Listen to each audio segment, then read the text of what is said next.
ซื้อกระดาษทรายมาถูให้อันที่เพิ่นโบกนะให้มันออกหินตัวที่มันหยาบๆอยู่นะเวลาทามันจังละเอียดนี่ตัวที่ทาแล้วพี่น้องทาบ่ทันแล้วฮะก็สั้นแรกเนาะสั้นทำอิฐบ่เท่เพิ่นทาวานนี่ตัวนี้แต่ก็ยังชอกมันทั้งนั้นกับบ่ทันได้แล้วแต่ทั้งลุ่มนี่เพิ่น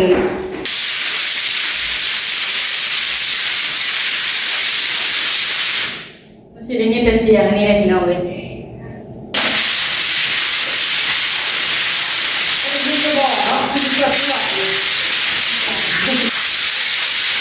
มันก็สามละเอียดแหละเดี๋ยวขาดน้ำเป็นหน่อย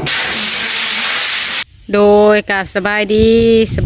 และสวัสดีเด้อพ่อแม่พี่น้องเบิดสุขสุขคนเปิดภาพมาบัดนี้กะอยู่เพื่อนน้องชายพ่อมีพี่น้องออกมาซอยเวียกเพิ่นที่ซองอะไรนี่พี่น้องเลยพากันคัดพาเพื่อนนี่แหละตัวที่โบกแล้วนี่แหละคัดทางในใกล้สิแล้วเลยยังแต่ตัวโตไปทางห้องน้ำผมเลยคัดเลยกะทาสีพี่น้องลงสีเพื่อประหยัดงบพี่น้องสีนะเพิ่นท่าเองบริจ้างสร้างพี่น้องแบบเฮาหมักแบบให้มันละเอียดเท่ากันท่าเองตอนที่เพิ่นเป็นคนลงสีขาวทางในได้ห้องหนึ่งแล้วสั้นทำอิฐชั้นแรกพี่น้องใส่เล็มน้อยครับบ่าวพมีกับผ้ากันถูซื้อกระดาษทรายมาถูให้ที่เพิ่นโบกนะให้มันออกหินตัวที่มันหยาบๆอยู่นะเวลาทามันจังละเอียดพากันถูเองตั้งแต่บานประตูพากันถูซอยกันพี่น้องมาบานนี้กะมาถูพาเพื่อนอื่นสิบ่ได้ถูแหละแต่พี่น้องอะไรกันว่าอยากให้มันละเอียดนะก็พากันถูเอาถูซอยกันแล้วก็น้องไผ่กับบ่าวเก่งกับเขามาวานมาถูซอยแล้วก็น้องไผ่เป็นผู้เห็ดข้าวเปียกสุกินวานนี่ตัวแรงพักกันนี่ข้าวแรงอยู่นี่แรงวานนี่กะมีแต่สิผ้าเขาไปเบิ่งทางในก่อนพี่น้องเลยถูเฮือนซอยน้องชายอีกประมาณมือ2 มือคุณบุจักแต่สิยังยากแต่ทางนอกนี่แหละพี่น้องมันสูงสิแล้วเอาแข่เอาเตียงต่อขึ้นสองเตียงเพื่อแล้วก็ตั้งน้อยต่อขึ้นอีกอย่างสิถึงมันสูงทางในก็ใส่แข่ใส่เตียงคือกันต่อขึ้นอย่างถึงพี่น้องเลยคัดนะขึ้นมาทางเทิงนะพี่น้องเข้าไปทางในก้องกับสิบแจ้งไปได้ก้องสลัมน้อยนะนี่ตู้เย็นกับพากันย่อใหญ่มาวางกลางพี่แหละเพื่อใครประตูเอาเตียงใส่กำลังพากันคัดอยู่พี่น้องสบายดีเลยพี่น้องเด้อพากันมาแต่เวียกข้างนอกเลยค่ะกลับมาคือเก่าให้เวียกเพื่อนซอยลงทรายพากันคัดแล้วเบิดแหละแถวพาวมือพี่น้องชุดถึงมาเบิ่งทางในกับพี่น้องเลยนี่ตัวที่ทาแล้วพี่น้องทาบ่ทันแล้วฮะก็สั้นแรกเนาะสั้นทำอิฐบ่เท่เพิ่นทาวานนี่ตัวนี้แต่ก็ยังชอกมันทั้งนั้นกับบ่ทันได้แล้วแต่ทั้งลุ่มนี่เพิ่นแล้วบ่แล้วประมาณทา2 เทื่อ 3 เทื่อเพิ่นเลยพี่น้องคอยดุมเขาบ่าวที่เป็นผู้ทาแต่เริ่มน้อยกับบ่าวพมีกับเป็นผู้ถูคัดไปสะก่อนนะพี่น้องคัดจนว่าให้มันเอามือลูบบ่ให้มันซ่าบ่ได้พี่น้องมือลูบบ่ให้มันอันนั้นสะดุดมือนี่คัดลงมาแล้วก็สิมากองกันอยู่เป็นเม็ดทรายแล้วนี่เวลาเฮาลูบนี่ก็ละเอียดนะพี่น้องแต่ทาสีแล้วมันจังเรียบคักบ่เป็นคักซากอยู่นะพี่น้องภาษาบ้านเฮาก็แบบให้มันเรียบอะไรพากันแล้วบ่แล้วทูแล้วบ่เลยแถวนี้นะยังแต่ผืนลงสีขาวสีนั่นอะไรนี่แต่สีง่ายมาทางพี่เละเฮือนครัวเพิ่นล่องหลังแล้วก็งูออกทางนอกบัดนี้พี่น้องให้เป็นง่ายเครื่องเพิ่นแล้วก็มาถูทั้งพี่แล้วบัดนี้ตรงนี้ห่างประตูตัวนี้มันอยากห่างเนาะเป็นตะบานเดียวนี่เหรอตากแดดส่องใส่เบิ่งยังเละตรงหางแล้วมันหาเนื้อพัดเอากับยาเอาก็ได้ ความหมายบานประตูมันบ่แห้งแต่ทำอิฐพุ่นตัวนี้ยันเขาอันเอาไม้อันไม้เป็นไม้บ่ทันแห้งมาเฮ็ดแต่มันห่างยังไงคันผลถึกนี่มันสิยืดออกไปจ้ะบานนี่แหละพี่น้องมันห่างอย่ามาคัดร่องนี่แหละพี่น้องบัดนี้คือสิแล้วมื้อนี้เลยมีพากันคัดให้มาแล้วมื้อนี้ตัวทางนี้นะห้องครัวเพิ่นนี่เจ้ากินหยังกะเล่มบ่น้ำหวานกินน้ำหวานบ่กินบ่ยังอยู่เลยบ่กินรถเดี๋ยวสิพากันเฮ็ดเวียกอ่ะ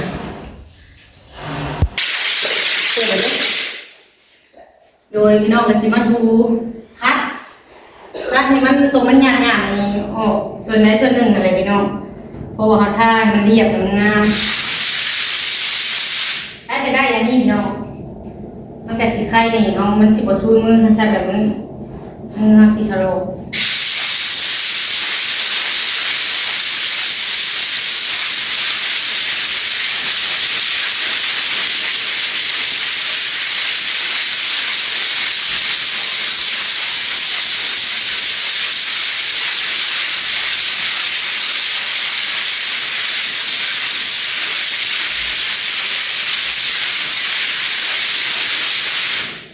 สิได้ยินแต่เสียงอันนี้เลยพี่น้องเลย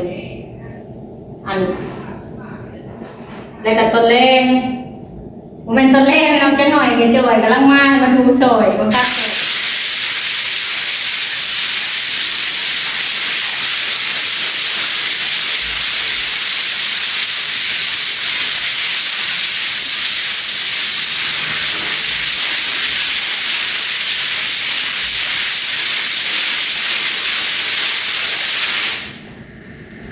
ค่ะพี่จมูกเพิ่นเบิดเราต้องใส่บ้านนี่เราซื้อมาให้เราต้องคัดเป็นแล้วไปเราต้องจิ๋วเอาคัดหอดใส่หอด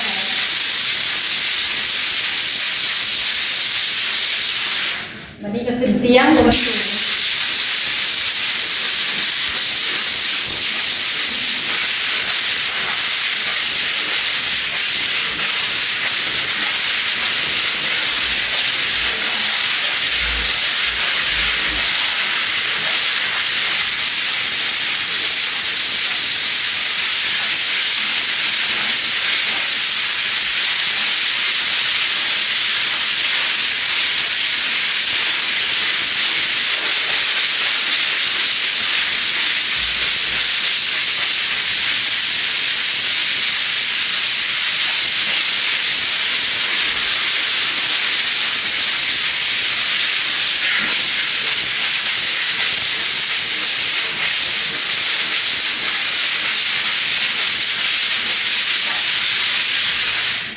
ถ้าเป็นหน้าทำห้องครูยืดเถิงนี่แหละพี่น้องขายนี่ชุดหนีมาแล้วกันย่อเตียงเข้ามาขึ้นเทิงบัดนี้เด็กเป็นขันไปน้องไผ่กับน้องทรายเป็นเขาออเดอร์ทานเขา50 ศพพี่น้องทุกคนกำลังเร่งผัดทานอยู่ก็เลยว่าทูถาสวยกันก่อนให้น้องๆคนเฮ็ดเวียกทางนั้นบ่ให้เกิดเวียกเพิ่นมีรายได้ขายทาน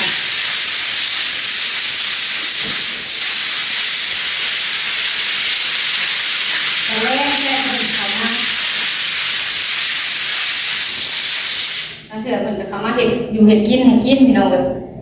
เอื้อยง่ายเขาเลยจะเรียกเมื่อยอะไรทุกเพิ่นก็ให้เฮ็ดของอยู่ของกินให้กินใครไปอยู่พี่น้องเลย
นี่เป็นเสียงกุ๊ก โอ้ยพี่น้องเอ้ยน้องมาดูในตัวนี้เด้อ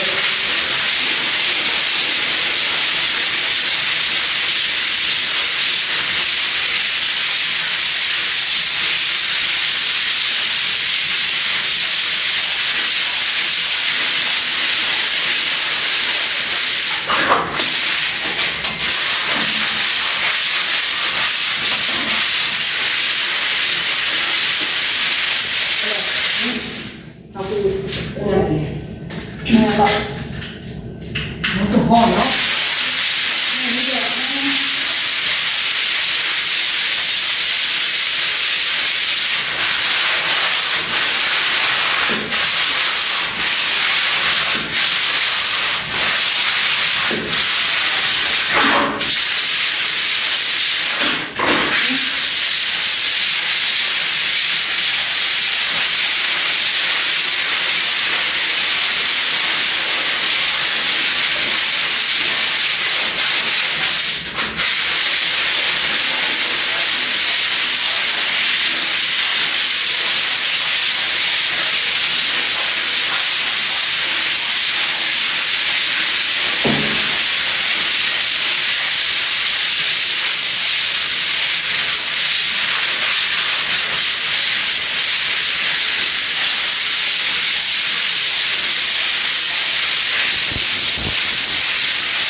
เสียง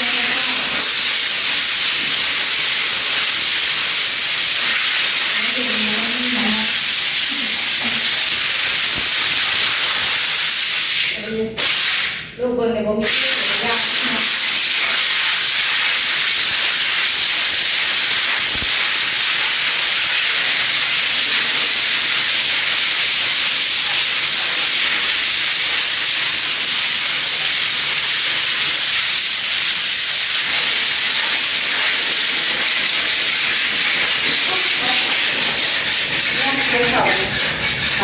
มันเป็นงานเรียนก่อนมันไม่เหมือน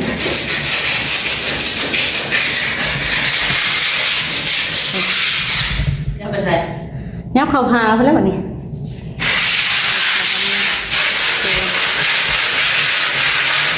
คัดพี่น้องเอ้ยคอยเห็ดไปขันอยากให้มันงามพี่น้องเห็ดเอาเองเห็นมันงามเลยจะแรงบ่ที่มาทาสวยสีสวยกลางเว้นนี่เพิ่นไปถ่ายคลิปเพิ่น ที่เป็นไทย แล้วเมื่อบ้านพวกเป็นเมื่อบ้านพี่น้องเป็นเมื่อบ้านพวก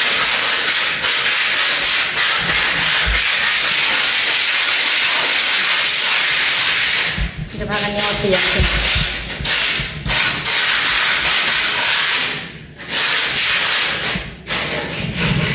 โอ้ยลองอันมีขาตั้งกล้องอันนี้โปเป็น ได้บ่ คอยปั๊บก็จะภาพมันไม่ได้เคยใส่ไม้กันสั่นตัวแบบนี้เลยย่อเสียงเขาก่อนนะ อันนี้บ่ หมดถึงละดูตัวลุงแล้วค่ะย่อเขานี่จะตื่นดูดีเพิ่ง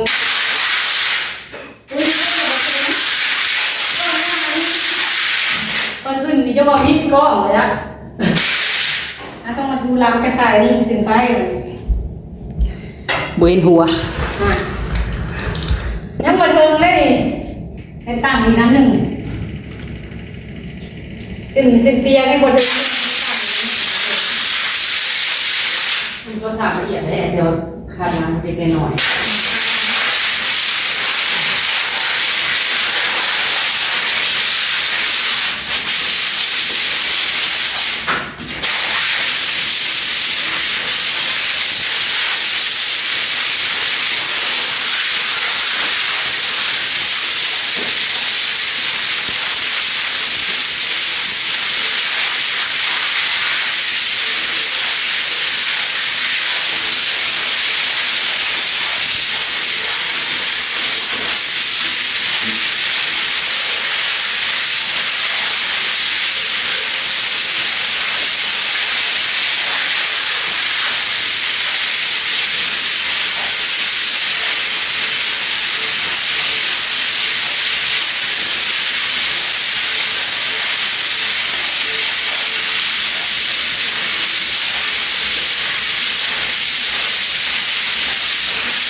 จับตา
ถูกอะ